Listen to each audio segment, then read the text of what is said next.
हिरव्या सोल्यामध्ये जर आपण बेसन टाकलं ना तर त्याची इतकी सुंदर रेसिपी होते आणि खूप टेस्टी लागतात हो हे पकोडे। तुम्ही नक्की करून बघा। चला आता पटकन रेसिपीला आता इथे आपण सुरुवात करू। आता हिरवा सोला बाजारामध्ये भरपूर प्रमाणामध्ये येत आहे। आता आपण नुसते असेच खातो, पण त्याची मी सुंदर तुम्हाला पकोडा करून दाखवणार आहे। त्याच्यासाठी आपल्याला एक वाटण घ्यायचं आहे। हिरवी मिरची, जिरं घ्यायचं थोडंसं आणि त्यामध्येच आपल्याला धने टाकायचे आहे आणि थोडंसं आलं टाकायचं। सगळं आपल्याला बारीक असं वाटून घ्यायचं आहे किंवा जाडसर वाटलं तरी चालेल।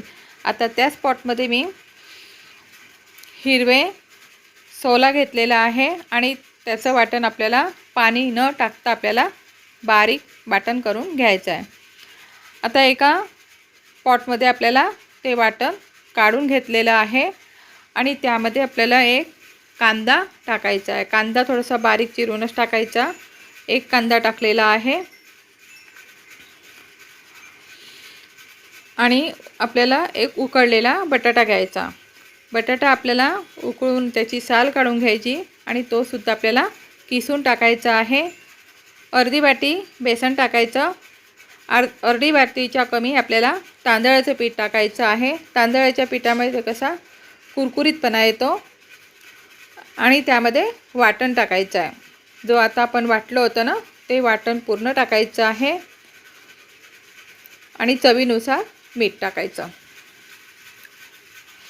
परत त्यामध्ये थोडी हळद टाकायची आणि तिखट टाकायचं। सगळं जिन्नस आपल्याला एकत्र करून घ्यायचं आहे, मिक्स करायचं आहे आणि त्यामध्ये पाण्याचा वापर करायचा नाही। वाटेल तरच आपण त्यामध्ये पाण्याचा वापर करायचा, शक्यतोवर पाण्याचा वापर करायचा नाही। मी इथे एकही थेंब पाण्याचा वापर केला नाही आहे। एका साईडला तेल गरम करायचं। तेल गरम झाल्यानंतरच आपल्याला छोटे छोटे असे पकोडे त्यामध्ये टाकायचे आहे। खूप असे दाबून टाकायचे नाही, हलक्या हाताने घ्यायचे आणि लगेच आपल्याला तेलामध्ये सोडायचे आहे। दोन्ही साईडने आपल्याला मस्त होऊ द्यायचे आहे। त्याचा कलर चेंज होईपर्यंत आपल्याला चांगले खरपूस असे बढिया तळून घ्यायचे आहे आणि तळून झाल्यानंतरच मग आपल्याला काढायचे आहे। हिरवा सोला आपण नेहमी असाच खातो किंवा भाजून खातो, परंतु आज याचे पकोडे तुम्ही नक्की करून बघा। हे पकोडे नुसते जरी खाल्ले ना तरी खूप सुंदर लागतात, अतिशय चविष्ट असे झालेले आहे आणि नंतर आपल्याला तेलातून काढून घ्यायचे आहे।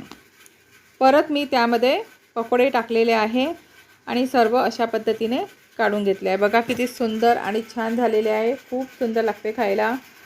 त्याची टेस्टसुद्धा अतिशय सुंदर आहे आणि गरम गरम खायला खूपच सुंदर लागतात। पहिले मी मिस्टरला नेऊन दिलेलं आहे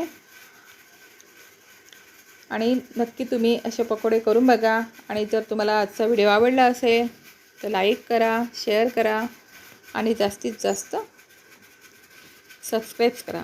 मस्त खा, आनंदी राहा। धन्यवाद।